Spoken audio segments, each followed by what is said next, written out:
자, 규정의 검토 의견에 대한 평가로 옳은 것만을 골라라라는 문제인데요. 어떤 면에서 이슈를 반영한 그런 문제로 볼 여지가 있죠. 1조 아동 미성년자다. 뭐 그건 당연하고 2조 신체적 아동학대인데요. 자, 누구든지라는 건 항상 중요한 단어예요. 누구든지 아동을 폭행하거나 신체 건강 쭉 읽어보시면 됩니다. 5년 이하 그리고 성적 아동학대는 더 세죠. 6년 이하다 이렇게 나와 있습니다. 자, 검토 의견. 이 선지를 잘 보면요. A, B, 그 다음에 B, C 이렇게 나와 있으니까 가능한 범위 내에서 사실은 B, C를 먼저 보지 말고 A를 먼저 보는 것도 좋은 방법이 될 수 있겠죠. 최근 미성년자가 다른 미성년자의 보호 감독자가 되는 사회적 관계 유형이 증가하고 있다.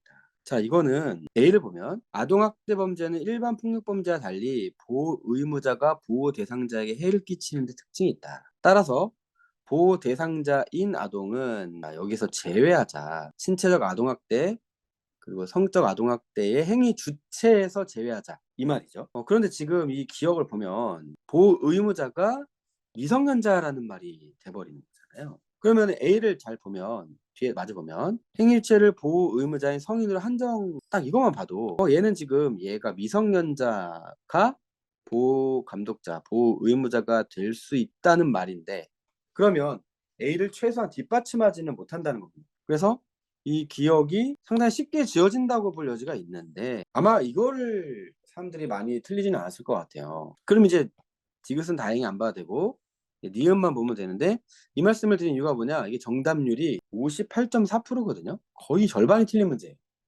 그러면 기억 딱 보고 아니 이거는 보는 순간 평가고 강화학과 문제잖아요. 보는 순간 기억은 뒷받침이 아닌 건 알 수 있는데 그러면 답은 4번 아니면 2번인데 니은에서 많이들 헷갈리지 않았을까 하는 생각 들어요. 아동학대의 가해자 상당수가 어린 시절 아동학대를 경험한 피해자다. 우리 드라마에도 보면 많이 나와요. 아동학대 당하는 사람이 나오고 그 부모가 나오는데 마치 그 부모는 자신도 학대를 당한 뭐 그런 드라마에도 막 나오는 내용들을 떠올릴 수가 있죠. 자, 아동학대에서 피의자와 가해자를 이분법적으로 나눌 수 없다라고 한다면 B. 규정은 학대 가해자를 철저히 처벌하여 자, 철저히란 말 잘 보셔야 되고 학대 피해자인 아동을 각종 학대 행위로부터 두텁게 보호하자는 데 목적이 있다. 그래서 누구든지가 맞다. 자, 네가 그렇게 피해자 코스프레를 해도 나도 당했어요. 근데 누구든지니까 네가 그러든 말든 상관없거든. 이래갖고 말할 수가 있는. 자, 그러면은 이분법적으로 나눌 수 없다라는 이 연구 결과에 대해서 B를 뒷받침하겠느냐라는 걸 이제 따져봐야 되는 문제인 거죠.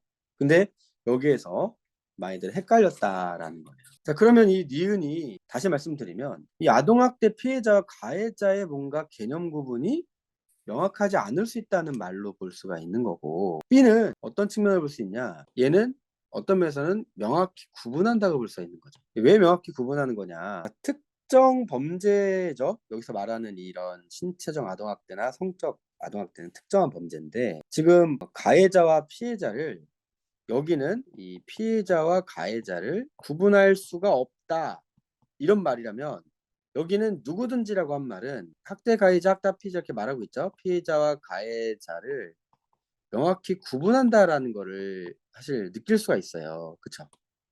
네. 아예 워딩 자체가 이렇게 말했죠. 학대 가해자, 학대 피해자. 아, 그럼 얘는 구분하고 있네라는 느낌. 여기는 어? 이분법적으로 나눌 수 없다라고 말했으니까 구분하기가 좀 어렵다라는 느낌이니까 뒷받침하지 못하겠구나 라는 걸로 정리를 하셔야 됩니다. 순간 뭔가 사고가 꼬일 수가 있죠. 그래서 이 니은에서 좀 많은 분들이 좀 틀렸던 그런 문제인 거예요. 이런 문제가 또 나올 수도 있고 우리는 또다시 헷갈릴 수도 있는 게 아닐까라는 생각을 합니다. 다시 보시면 명확해요. 철저히 처벌하자. 가해자와 피해자를 구분할 수 있다. 누구든지라는 말은 구분할 수 있다 이 말이고 니은은 구분할 수 없으니까 사람마다 다르다. 그러니까 B를 강화한다라고 볼 여지가 없다. 이렇게 보면 되는 거죠. 자, 디귿 맞아보시면 최근 미성년자 간의 성적 요구를 하여 영상 등을 촬영한 사례가 늘고 있다. 이러한 요구에 대하여 아무 부끄러움이나 불쾌감 없이 응한 것들이 안 좋은 결정적 영향을 미치므로 처벌할 필요성이 크다.